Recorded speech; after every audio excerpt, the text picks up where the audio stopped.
میں پناہ مانگتی ہوں اللہ کی شیطان مردود سے۔ شروع اللہ کا نام لے کر جو بڑا مہربان نہایت رحم والا ہے۔ نون قلم کی اور جو کچھ لکھنے والے لکھتے ہیں اس کی قسم کہ اے پیغمبر صلی اللہ علیہ وسلم، تم اپنے پروردگار کے فضل سے دیوانے نہیں ہو، اور بے شک تمہارے لیے بے انتہا اجر ہے، اور یقیناً تم اخلاق کے اعلیٰ مرتبے پر ہو۔ سو ان قریب تم بھی دیکھ لو گے اور یہ کافر بھی دیکھ لیں گے کہ تم میں سے کون دیوانہ ہے۔ تحقیق تمہارا پروردگار اس کو بھی خوب جانتا ہے جو اس کے راستے سے بھٹک گیا، اور ان کو بھی خوب جانتا ہے جو سیدھے راستے پر چل رہے ہیں۔ تو تم جھٹلانے والوں کا کہا نہ ماننا۔ یہ لوگ چاہتے ہیں کہ تم نرمی اختیار کرو تو یہ بھی نرم ہو جائیں، اور کسی ایسے شخص کے کہنے میں نہ آ جانا جو بہت قسمیں کھانے والا ہے، ذلیل ہے، شرارت سے اشارے کرنے والا، لگائی بجھائی کرنے والا،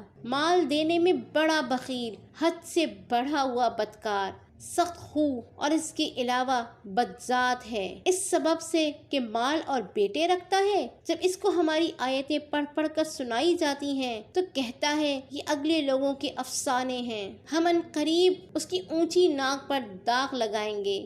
ہم نے ان لوگوں کی اسی طرح آزمائش کی ہے جس طرح باغ والوں کی آزمائش کی تھی، جب انہوں نے قسمیں کھا کھا کر کہا کہ صبح ہوتے ہی ہم اس کا میوہ توڑ لیں گے، اور انشاءاللہ نہ کہا۔ سو وہ ابھی سو ہی رہے تھے کہ تمہارے پروردگار کی طرف سے راتوں رات اس پر ایک آفت پھر گئی، سو وہ ایسا ہو گیا جیسے کٹی ہوئی کھیتی۔ پھر جب صبح ہوئی تو وہ لوگ ایک دوسرے کو پکارنے لگے، اگر تم کو کاٹنا ہے تو اپنی کھیتی پر سویرے ہی جا پہنچو۔ سو وہ چل پڑے اور آپس میں چپکے چپکے کہتے جاتے تھے کہ آج وہاں تمہارے پاس کوئی فقیر نہ آنے پائے، اور کوشش کے ساتھ سویرے ہی جا پہنچے، گویا پیداوار پر قادر ہیں۔ پھر جب انہوں نے باغ کو دیکھا تو ویران، کہنے لگے ہم رستہ بھول گئے ہیں، نہیں بلکہ ہم بدنصیب ہو گئے۔ ایک جو ان میں سمجھدار تھا بولا کیا میں نے تم سے نہیں کہا تھا کہ تم تسبیح کیوں نہیں کرتے؟ دوسرے کہنے لگے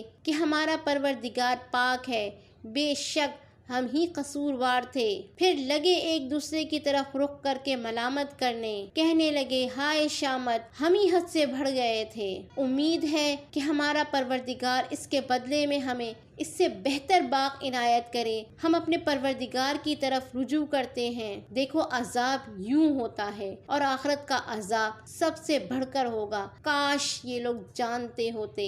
پرہیزگاروں کے لیے ان کے پروردگار کے ہاں نعمت کے باغ ہیں۔ کیا ہم فرما برداروں کو نافرمانوں کی طرح نعمتوں سے محروم کر دیں گے؟ تمہیں کیا ہو گیا ہے؟ کیسی تجویزیں کرتے ہو؟ کیا تمہارے پاس کوئی کتاب ہے جس میں یہ بات پڑھتے ہو کہ جو چیز تم پسند کرو گے وہ تم کو ضرور ملے گی؟ ہاں تم نے ہم سے قسمیں لے رکھی ہیں جو قیامت کے دن تک چلی جائیں گی، جو کچھ تم طے کر لو گے وہ تمہارا ہوگا۔ ان سے پوچھو کہ ان میں سے کون اس کا ذمہ لیتا ہے، کیا اس قول میں ان کے کچھ شریک ہیں؟ اگر یہ سچے ہیں تو اپنے شریکوں کو لے آئیں۔ جس دن پنڈلی سے کپڑا اٹھا دیا جائے گا اور کفار سجدے کے لیے بلائے جائیں گے، پھر وہ سجدہ نہ کر سکیں گے، ان کی آنکھیں جھکی ہوئی ہوں گی اور ان پر ذلت چھا رہی ہوگی، حالانکہ پہلے اس وقت سجدے کے لیے بلائے جاتے تھے جبکہ وہ صحیح و سالم تھے۔ تو مجھ کو اس کلام کے جھٹلانے والوں سے سمجھ لینے دو، ہم ان کو آہستہ آہستہ ایسے طریق سے پکڑیں گے کہ ان کو خبر بھی نہ ہوگی، اور میں ان کو مہلت دیے جاتا ہوں، میرا داؤ بڑا مضبوط ہے۔ اے نبی، کیا تم ان سے کچھ معاوضہ مانگتے ہو کہ ان پر تاوان کا بوجھ پڑ رہا ہے، یا ان کے پاس غیب کی خبر ہے کہ اسے لکھتے جاتے ہیں؟ سو اپنے پروردگار کے فیصلے کا انتظار کیے رہو، اور مچھلی کا لقمہ ہونے والے یونس کی طرح نہ ہونا جبکہ وہ دل ہی دل میں گھٹ رہے تھے۔ اگر ان کے پروردگار کی مہربانی ان کو نہ سنبھال لیتی تو وہ چٹیل میدان میں ڈال دیے جاتے،